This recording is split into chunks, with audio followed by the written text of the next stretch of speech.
all is to come before the storm of the NBA Finals, and since we're at the home stretch of the season, we're bringing in Coach Willy Wilson to give us his top 5 players in the league. And this is in the league overall, Coach. That's right, not just the NBA Finals, right? No, this is the whole league. Obviously, we got a whole lot of recency bias here, but that's how we are wired. So I'm ready to shoot.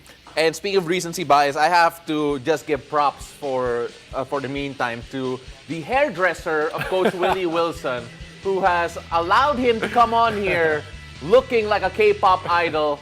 Oh my gosh, you're getting a lot of biases here today. So let's go focus first on your number 5 pick of the top 5 NBA stars here. And at number 5, you picked the reigning MVP. At number 5, Joel Embiid, your choice here. All right, you saw the reigning MVP's regular season numbers, but then you go ahead and take a look at his playoff numbers. And I go by the creed, you're only as good as your last game. Yeah. And as we saw, Joel Embiid, he hobbled through that last game or that last playoff stretch. So therefore, I put him at number 5. And you know, Joel Embiid and the Sixers, obviously a disappointing season, given the fact that they were eliminated the way that they were.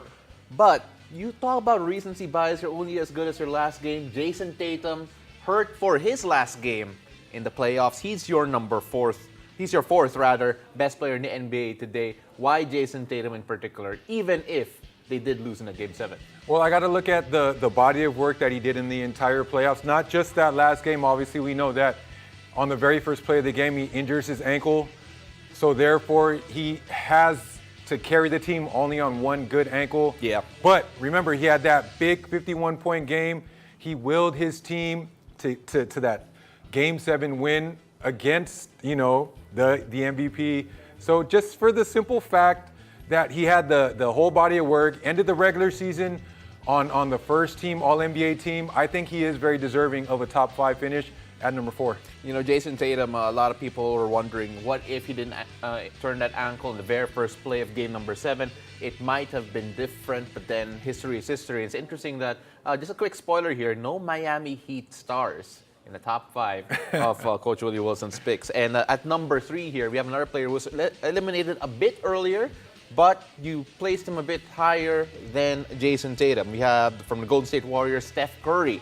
And a lot of people, I think, when they see what he's done throughout his career, definitely top 5 amongst the current players. But this season, why is he in your top 3? Well, again, I talk about body of work. Look at what he did in that first round versus the Sacramento Kings.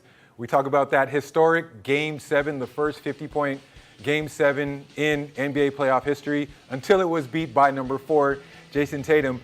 But we talk about the previous season, Finals MVP. Mm-hmm. Maybe we could have got a little bit more of that magic from him in these playoffs, if not for, maybe a not 100% Klay Thompson, maybe the third member of the Splash Bros, the Pool, who you like to call them, decided not to show up in that second round. But still, Steph did everything in his power to carry his team. It just wasn't enough. And it feels like there are moments when we sometimes forget that Steph Curry's as good as the way he actually is. Is he in your mind still a guy that we kind of overlook sometimes as a guy who's highly impactful over, I'm guessing, the LeBrons, the Giannis's, the Embiids? Is he still a bit underrated as a superstar in the league? Well, I don't feel that he is underrated at all. I mean, he's still considered the greatest shooter ever on this planet. And that in and of itself right there just says how, he is perceived in today's fandoms, possibly even a top 3 point guard of all time. Now we're going to focus on the guy that I'm going to guess really destroys all recency bias argument or recency bias reasons that anyone could give, because your number 2 guy is Giannis Antetokounmpo, who was eliminated famously in the first round by the Miami Heat.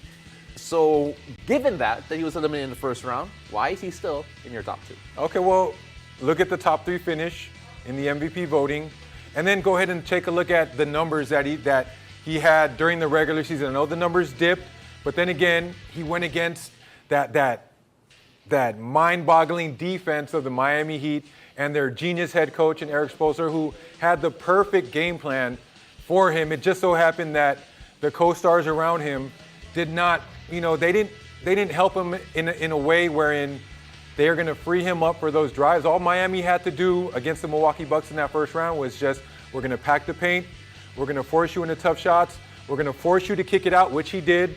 It just so happens that his shooters were shooting blanks in that series. Giannis also missed a bit of time due to the injury in that series in particular. You take a look at what Giannis is. Do you feel that it's a bigger argument for him that the Bucks were that bad without him on the floor? Oh yeah, that just right there makes my point that without the former MVP, the former, the NBA champion, they don't really have a direction. So I think that is something that they're going to have to figure out moving forward. Do we have somebody on this roster that can carry us in the event that Giannis is out? Okay, so on this show, we always say, or we encourage all of our analysts, all of our friends here, to fly their flags, tell us who they are fans of. So in this list of the top 5 players for Coach Willy Wilson, we asked him for his honorable mention. And yet, the diehard Laker fan, that is Coach Willy Wilson, has not picked a Laker in even the top 6 of his all the NBA players out there, the top list right now. Who is your honorable mention? Well, my honorable mention right now at this point, all recency bias involved, would have to be Jimmy Butler. Okay. Again, Jimmy Butler, with everything that he's done in these playoffs, not to mention what he's done in the regular season, he still made that second-team All-NBA.